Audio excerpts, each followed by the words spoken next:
அனைவருக்கும் நமஸ்காரம்.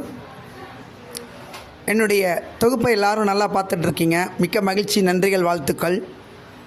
அதை பதிவிறக்கம் பண்ணிவிட்டு அடுத்தவருக்கும் பகிர்ந்துக்குங்க. அதாவது தினமும் ஒரு மூலிகை மருத்துவம் என்ற ஒரு தலைப்பில் தினமும் ஒரு மூலிகை பற்றி பகிர்ந்துக்கலான் இருக்கேன். இன்றைக்குள்ள ஒரு மூலிகை பார்த்திங்கன்னா, எல்லோரும் உடல் பருமன், ஒபிசிட்டி அப்படின்றாங்க. இதனால் நிறைய பிரச்சனைகள் வரும். உட்காந்து எழுந்திருக்கிறதுக்கு நீரிழிவு நோய் வரும், மற்றும் தைராய்டு பிரச்சனை வரும். இதுக்கு எல்லாமே ஒரே மருந்து, ரொம்ப சிம்பிளான மருந்து எடுத்துங்க.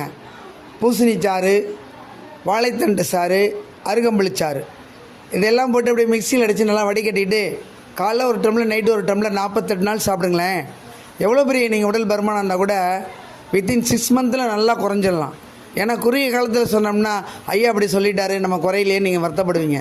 ஆனால் குறைஞ்சது 6 மாதம் கழிச்சு திறந்து சாப்பிட்டுட்டு வரணும். அதே போல் அந்த நொறுக்கு தீனி சாப்பிட்றத கொஞ்சம் நிப்பாட்டணும்.